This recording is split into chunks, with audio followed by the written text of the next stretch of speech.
Thank you. Mr. Reichert. Thank you, Mr. Chairman, and welcome to all three of you.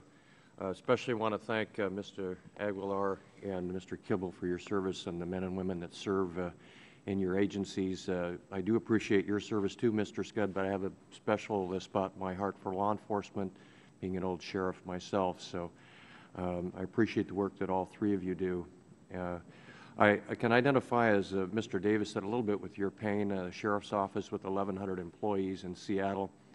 We had responsibility for the metro system, so our challenge was to enforce the law, investigate crime, and keep the buses and the trains moving. And sometimes cops really don't understand the part about keeping the buses and the trains moving. Am I right? And I know you're working hard on that, so I understand that aspect of it as well. I want to address my first question to Mr. Scud. Now, you said in your opening comments taxation and regulation of trade have an impact on our economy. It's, I think, a pretty mild comment. So I'm really interested in your views on how U.S. policy is actually deterring goods from moving through our ports, specifically the harbor maintenance tax. And in Washington State, as you know, we have the Port of Tacoma and the Port of Seattle. And that harbor maintenance tax has created a situation where some of our world partners are now heading their ships to Vancouver, Canada, and Prince Rupert. And so we're losing some business in Seattle as a result of this tax, and it strikes me as a very clear cost advantage that U.S. policy is conferring on foreign ports. The fewer goods that are shipped through our ports, obviously, the fewer jobs they sustain. So do you agree that imposing this tax and how it is currently imposed on inbound marine cargo could discourage shipping through U.S. ports and harm our competitiveness? We'd like to think of ourselves in Seattle and in Tacoma as the Port of Chicago, because we only keep about 30% of the goods that come into those ports and 70% go across the country. Vancouver is quickly becoming the Port of Chicago, and we're concerned about that. Well, Mr. Reichert, as a native-born Seattleite and graduate of the University of Washington, I have some familiarity with the Port of Seattle and Port of Tacoma. Good to hear. Under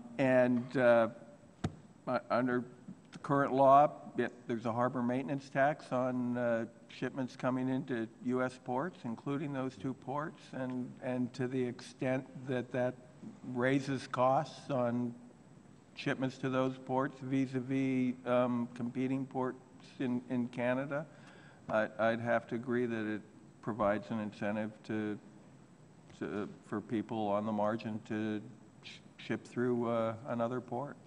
We see this as a pretty serious problem, as you might guess, in our area of the country. Would you commit to working with me on finding a solution to this problem? I'd be happy to work with your staff to address the issue. Great. Do you have any ideas today on how we might be able to do that, or do you want to wait till another time? I think I better wait. Thank you. Okay. I appreciate your commitment, Mr. Scott. Thank you so much. Mr. Aguilar,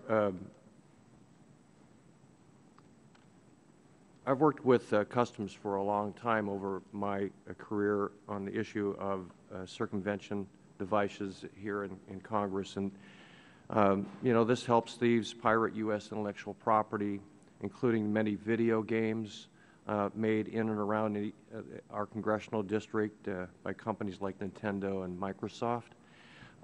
It's my understanding that Customs will seize these devices, but that you don't share them with the affected U.S. companies. Do you have anything like Mr. Kibble described as a joint venture, private-public relationship where you can share these things with our public companies so that they know what's happening when this technology is stolen?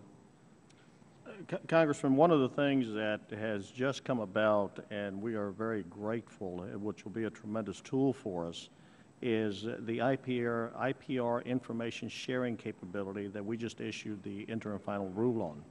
And under that, what we now have the capability to do is that within 7 days of Customs, CBP seizing a commodity, we will go to the importer and ask them for evidence if we believe that it is counterfeit or is an IPR violation, trademark violation.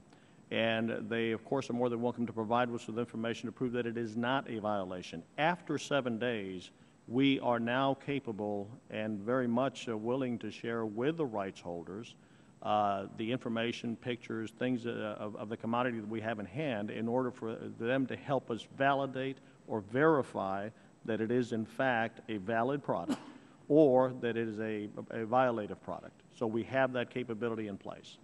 Thank you, and thank you, Mr. Chair. Thank you, Mr. Neal.